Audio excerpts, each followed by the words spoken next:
This might be overkill, but you're gonna be so excited, you're gonna kiss a Def Leppard because metal might be good for you.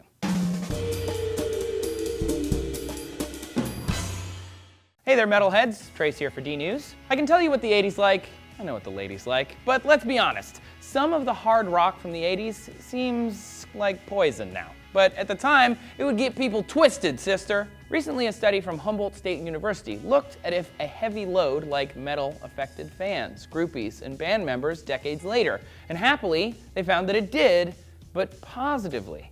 Maybe it was an omen. The study opens with a translated 1850s poem titled "The Flowers of Evil" by French poet Baudelaire, which pretty much describes 80s metal. It is the devil who holds the strings by which we're moved. In revolting objects we find charm. It's true that metalheads were running wild with the dark imagery, but though it may have seemed like a quiet riot, it might have really been a Cinderella story.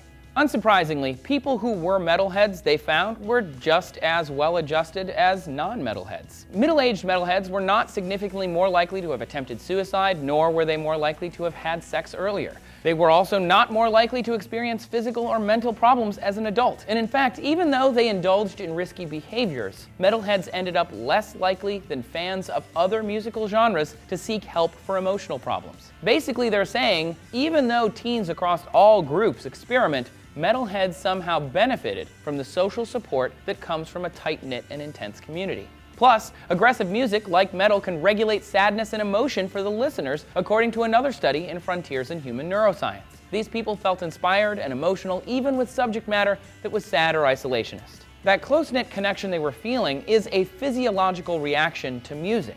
When you dance, the neurons in your brainstem synchronize with the tempo. They start firing to the beat. Dopamine, serotonin, and oxytocin are all released, which make you feel good. They help reinforce the music and the experience, but they also help you bond with the people close to you. It's pretty much like a drug, and it can feel very intimate.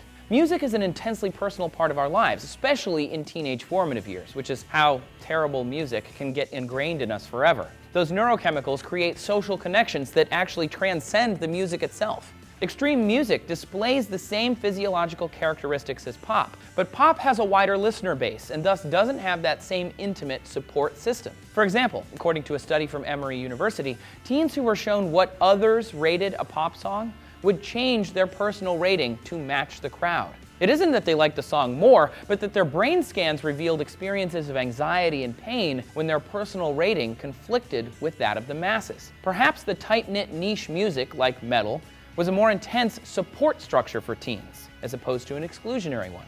Interestingly, music we listened to when we were young becomes our favorite because of these socio-neurological reactions, combined with something called the reminiscence bump, the phenomenon where most people remember their teens and early 20s the best and with the most fondness. This is pretty much across the board, which seems kind of sad actually. Somehow, music like Blink-182, Third Eye Blind, and Warren G are etched into my brain forever, just like Black Sabbath, AC/DC, and Queensryche, as well as Limousine, might be for 80s metalheads. Thanks, hormones of the teen times. Just wait until your music becomes heir apparent. Then you'll understand, or whatever.